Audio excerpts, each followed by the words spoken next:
Pele is regarded as the greatest footballer of all time, and at his peak, he was the highest paid athlete in the world. Even after his retirement, Pele's net worth included millions of dollars in endorsements, including a huge paycheck to tie his shoes a month later. Born Edson Arantes down Nascimento on October 23rd in the year 1940 in Três Coqueiros, Minas Gerais, Brazil, he earned the nickname Pele after mispronouncing Bile, a goalkeeper who played for Vasco da Gama during his childhood.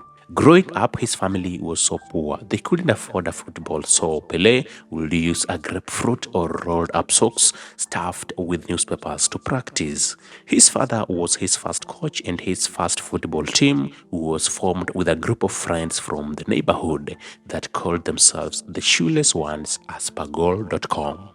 He rose to become one of the most transformative figures in 20th century sport, achieving a level of celebrity few athletes could come to know, with a hefty net worth to boot.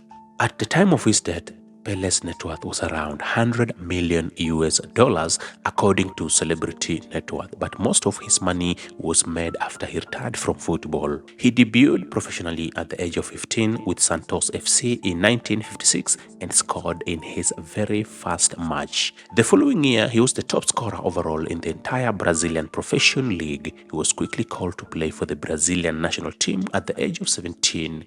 He became the youngest player to play in as well as win. He was quickly called to play for the Brazilian national team, and at the age of 17, he became the youngest player to play in as well as to win a FIFA World Cup in 1958. Pele and the Brazilian team would go on to win again in 1962 and 1970. During the late 60s, competition between sportswear brands Adidas and Puma had become so fierce.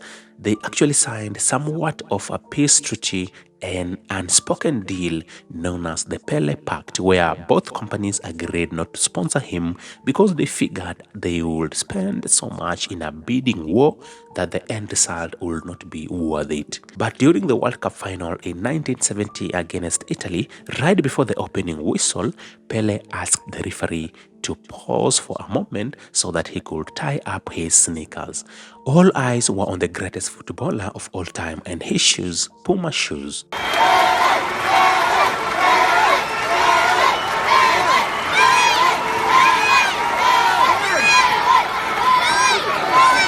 According to Barbara Smith in her book Sneaker Wars, Pele was paid a sum of $120,000 US dollars to just tie his shoes, and would go on to earn $100,000 US dollars for the next 4 years, plus a cut of the sales of Pele brand sneakers. He scored 643 goals during the 18 years he played for Santos, winning 5 nationals, 12 regionals, and 3 international cup championships. Interestingly, Pele would never play for a major football club like Real Madrid, Barcelona, and Milan, despite many offers, and coming out of retirement in 1974, he signed with the New York Cosmos to play the following year. Okay, this was the day when they arrived in Santos, and no, this was second day after training. Then they said, okay, we're gonna sign. Then I have to wait with my father. My father is behind here. I have my first sign with Santos Football Club.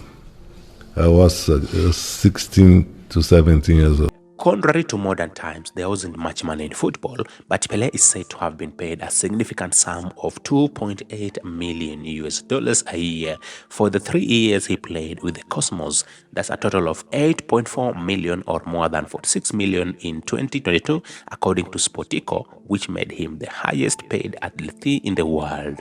In the US, football was just starting, and my friend Steve Ross, the president of Warner Communications, wanted to help. He explained in an interview with the Harvard Business Review in the year 2014. They called me and I said okay, because it was different from playing in Europe. It was coming back to promote football in this country. His enormous paycheck wasn't popular with everyone. An OPED by the New York Times sports editor at the time argued, it simply does not seem morally defensible to pay a soccer player or any other sports figure, for that matter, over $4 million US. Indeed, this is in line with the football legend's own sentiments. He believed modern sportsmen and women deserved their high salaries, but argued there was a major disparity between some players over others. Football is not a normal profession where you can work until you are 80, he said. The good players, even the best in the world, can play only until 34, 35, maximum 40, but then they have to leave. The problem is how the money is spent now. With TV and sponsors, some teams and players make a lot, others nothing. His recruitment to the New York worked because for his final game against Santos, no less 75,000 fans squeezed into New York's giant stadium. He expanded on his point during an interview with British GQ in the year 2018, responding to the question whether he agreed on Neymar moving to Paris Saint-Germain. It is a different life now. I cannot compare with my time when I was playing. What I will say is that right now, there are maybe only 2 or 3 players in the world worth that kind of money, he said. In my day, there were 2 or 3 players in each team. There was Bobby Moore, Bobby Charlton, John and Cruyff, Pele, Eusebio, Zico, George Best. Now you have one Neymar, one Cristiano, one Messi, and that is it. Times are very different indeed, and Pele's significant net worth would come after his final retirement in the year 1977, with notable endorsements from brands like Puma, Volkswagen, Emirates, and Hublot, among others. When a company approaches me, I think first of all I have to think about what message it sends the kids. He told the Harvard Business Review on how he selects brands to partner with. I get a lot of proposals to do commercials for cigars, alcohol, and beer. Lots of coaches and players do, but I'm never going to endorse those brands because they are not good for young people. In 1992, Pele was appointed the UNESCO champion for sports for helping the disadvantaged children and promoting sports. In 2001, he was accused of being part of corruption scandal that stole a sum of $700,000 US from UNICEF. His marketing company, Pele Sports and Marketing, borrowed funds for a UNICEF benefit match, which did not take place, and the money wasn't repaid. Pele ordered audit, shut down the company, and sued his partner for embezzling $4 million US. Nothing was ever proved.